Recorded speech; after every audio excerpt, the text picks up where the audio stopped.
السلام عليكم ورحمة الله وبركاته. دمان أخيارتي soo dhawaada. halkan waa kanaalkeena Somali Medical Laboratory oo laga bartaan casharada taxalluqa shaybaarka. insha Allah san casharkii ka horeeyay ku soo gudbinay waxaan bilaabi doonaa casharaanteena imtixaanaha ee la taxalluqa shaybaarka. san hormada ku sheegnay waxaan ka bilaabi doonaa urine analysis ama habka kaadida loo baaro. maanta waxaan sharaxi doonaa horta overview ee ka samayn doonaa waa maxay kaadidu maxaynu kaadida uga baahanaa goorma ayaa qofka kaadida loo diri karaa goormay munaasib tahay in qofka kaadida laga qaado su'aalo noocaas ayaynu isweydiin doonaa insha Allah nala socda soo dhawaada.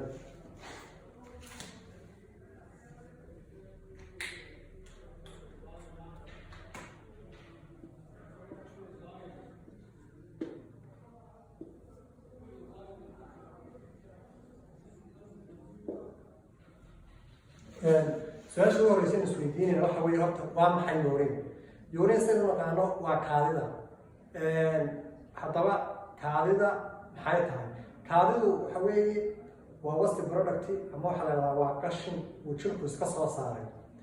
qofku marka uu biyo cabo, sharaab cabo, shaah cabo, wax kasta oo dareera ah marka uu isticmaalo jirka qofka gasho waa la kala saaraa oo kaliya ayaa la keenaa way filter gareeyaan waxyaabaha macdanaadka fiitamiinaadka waxyaabaha ku jira waa laga saaraa jirka ayaa dib loogu celiyaa wixii kale ee wastiga ee aan loo baahnayn iyadoo kalidu ay kala shaandhaysay waxaa loo soo gudbiyaa dhuumaha kaadihaysta ayaa lasoo mariyaa deedna kaadihaysta ayaa la keenaa kadibna xilligii ay qofka kusoo dhacdo inuu urination u baahdo ayuu iska qashin saaraa.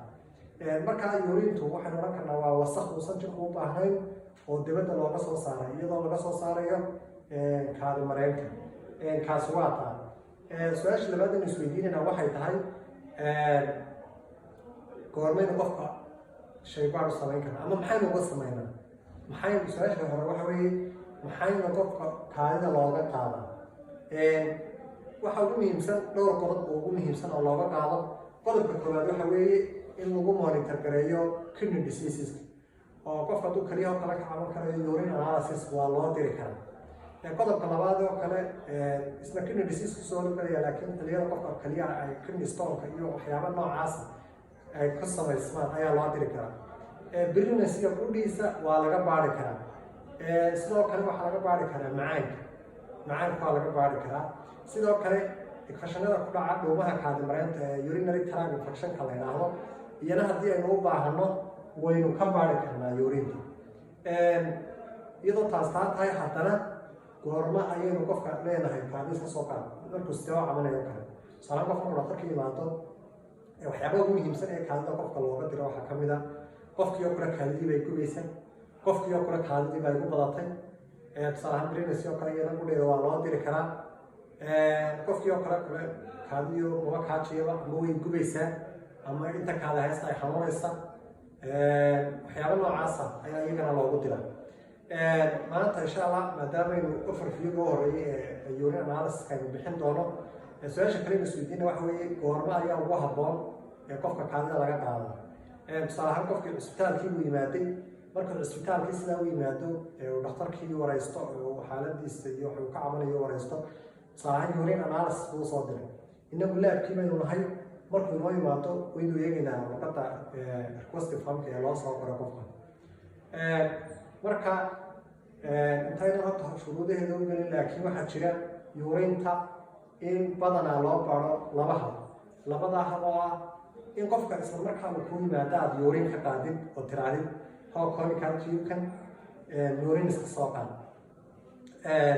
ama in aad qofkii la yidhaahdo kaadidiisa hala ururiyo 24 saac deetana 24 saac iyadoo baag nadiifa loo dhiibayo markastoo urination u baahdo baagaasuu ku ururinayaa kadibna iyadoo ama kaltiraha loo samaynayo ama analysis garaynayo ama loo samaynayoba in la ogaado 24 hours urinta looga baahna waa loo samayn karaa.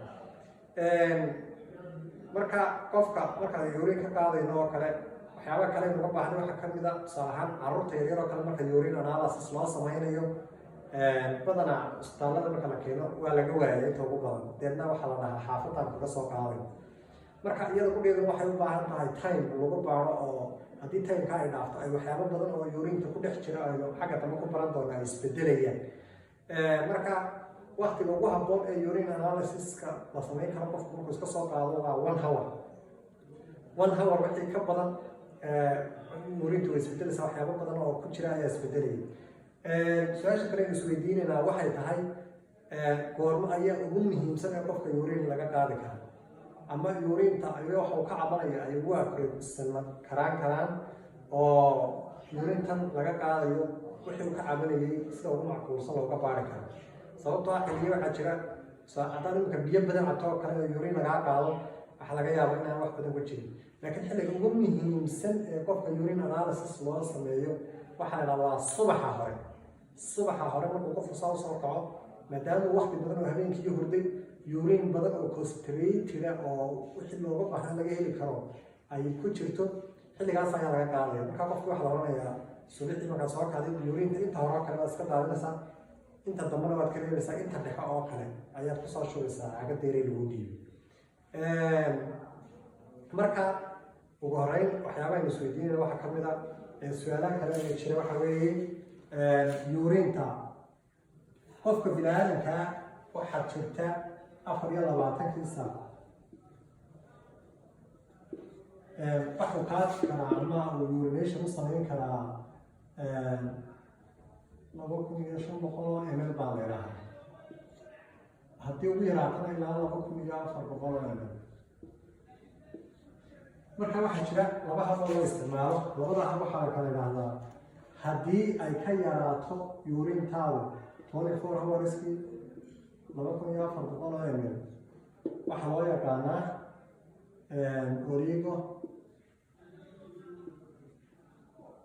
oliguria. haddii ay ka badato 2600 ml iyana waxaa loo yaqaanaa biuria. marka mid walba waxbaa hoos yimaada. waxyaabaha hoos yimaada waxaa kamid ah marxalado kale haddaynu soo qaadano waxaynu oran karnaa maxaa urine analysis-ka yarayn kara oo qofka urintiisu yaraan kara. kow waxyaabaha ugu yarayn kara waxa inuu qaato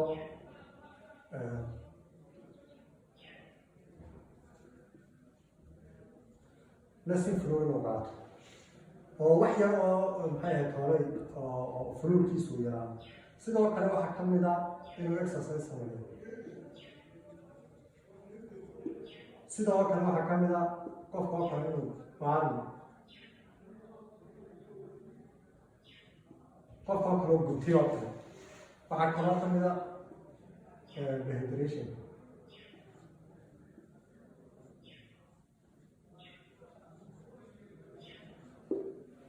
waxyaabahaasa kamid a waxyaabaha urine analysis-ka yareeya. haddaba maxaa badin kara? waxyaabaha badin kara waxaa kamid a iyadana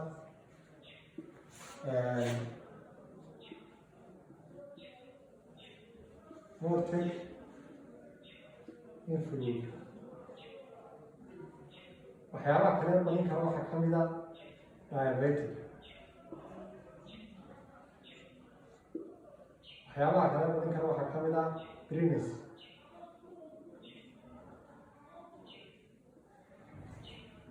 waxaa kale oo badin kara waxaa kamid ah climate.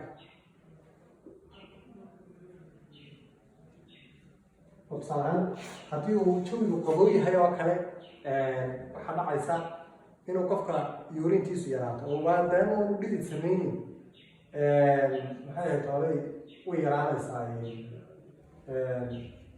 maadaama uu maxay ahayd hooday uuna dhidid dad sameynaya haddii climatku uu hod yahay oo kale. imka labada waa soo si tusaale ahaan urinta waxaa yarayn karaa qofka uu aad u dhidido oo jimicsi badan sameeyo. waxaana balin kara qofkii oo aan la jimicsi sameyn cimiladina ay qabowdiyo u dhidideen dee wixii uu mahaleeyey waxay u baxaysaa dadka wixii cabaan sharaab iyo waxa ama biyaa laba hab bay u baxaan. dhididka way kaga bixi karaan haddii sweetia sameynayo, sidoo kale waxay kaga bixi karaan dee isagoo urination sameynayo. marka qofka hadduu sameynin sweetia urinationkii baa badanaya. hadduu dhidid badan yeeshana urinationkii baa yaraanaya. marka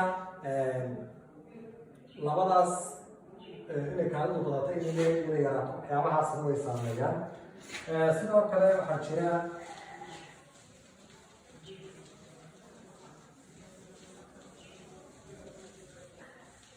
maadaama kaadida waxa badiya iyo waxa yareeya xilliga la qaadi karo inuu early morning yahay 24 hours oo kale in mid la ururiyo aysan jirto.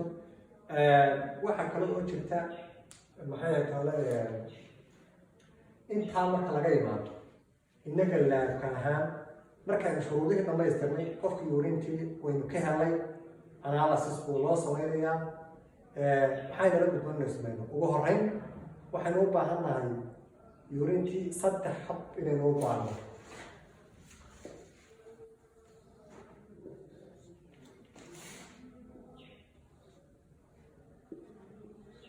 saddex hab ayaa loo baaraa urine analysis. waxa ugu horeeya waxaynu ka eegayna waa physical examination.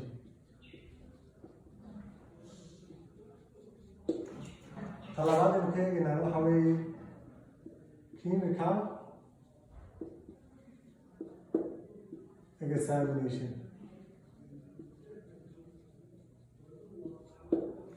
waxa ugu dambeeya aynu ka eegi doonaa iyagoo sidaa u kala horeeya waxa weeye microscopical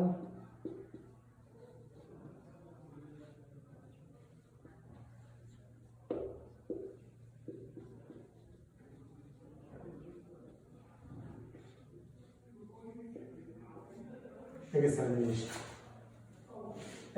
saddexdan hab ayaynu u baaraynaa. mar haddii shuruudihii kala soo dhammaadeen qofkii kaadidii loo soo diray kasoo qaadnay aynu haysano kaadideenu miiska inoo saarantay 3 qodob ayaa inoo yaala inaynu u baarnayna maadaama aynu laboratory nahay. intii hore aynu sheegayna waxay ahayd overview iyo warbixin ah. koleyna qasab yar oo hore aad ka haysato urintu maxay tahay maxaa looga baahnaa iyo waxyaabaha yareer kale ee sida qofka inta ugu yar laga baari karo inta ugu yar laga baari karo inta ugu badan. marka maanta maadaama waqtigu ugu yar yahay ma soo wada qaadanayno. waxaynu soo qaadanaynaa weliba tana aynu in yar guud ahaan aynu sharaxayna mid walba inta qaybood ee laga baaray ee hoos tagta inagoo wiiga dambana insha allah mid iyo qaybaheeda iyo mid walba waxyaabaha aynu uga sii baahanayaan gaari karno. marka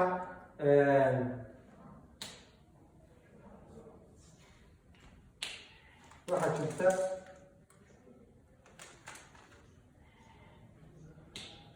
physical examination. qofku marka uu inoo keeno urinti waxa ugu horeeya ka eegi doona waa folium. waxa labaad ee ka eegi doonaa waxay noqonaysaa color. waxa saddexaad ee ka eegi doonaa waxa weeye waxa saddexaad ee ka eegi doonaa waxa noqonaya turbidity.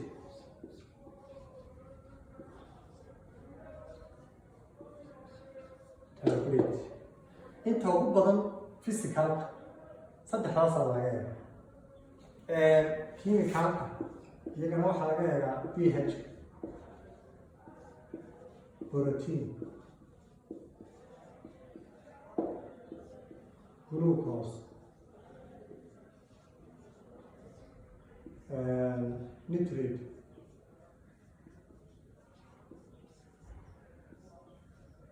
fluoride,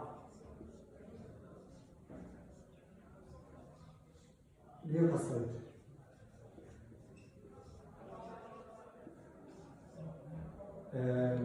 chlorophyll,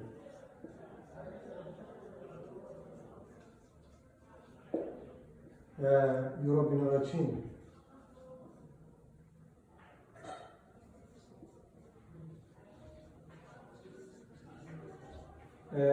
iyo specific graphic.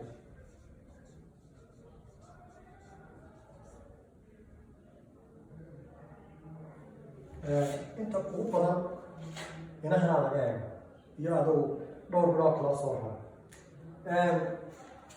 microscopic waxyaabaha ka eegno waxa ugu horeeya MRBC waxa ku xiga RBC waxa ku xiga epithelial cells waxa ku xiga castes waxa ku xiga crystals iyo ova oo qaybo ka mid ah baarasaytada. marka insha Allah maanta intaa hore ee sharxaada ayaynu ka bixin doonaa isbuuca soo socda haddii Allah awood u ogolaado ama isbuucan dhexdiisa kii aynu awoodno waxaan sii sharxi doonaa qayb walba foliumka intee baynu uga baahanay intee baynaan uga baahnay marka intee folium aynu helaabana urin baari karna kalarka oo kale imise kalar oo urin ayaa jiri kara kalarka normalki waa kii kalarada kale maxay tilmaamayaan iyo therapeutic oo kale qaybahan iyada sidoo kale inagoo maalinba qayb sharxi doona insha Allah waxaan rajeynayaa qaybtan oo kale inay hor maalin laga qaato qaybtaas oo kale maalin ama laba cisho qaybtaasna isla maadaama qaybta ugu badan ay tahay aynu qayb soo qaadan doono qaybahan marka aynu gaadhno saaxiib qaybtan oo kale maalinta aynu sharaxnayno casharkeeda soo gudbino maalinta ku xigtana waxaynu soo gudbin doonaa iyadoo practical normal color of urine kalaradii maxay tahay foliumkii urinta looga baahnaa ayaynu soo gudbin doonaa insha Allah casharka xigeenteenu isugu iman doono waxaan kaga tegaynaa assalaamu calaykum waraxmatullaahi wabarakaatu like-ta iyo share-ta hanala moogaanina si anagana dhiirigelin noogu noqoto casharaad tayada oo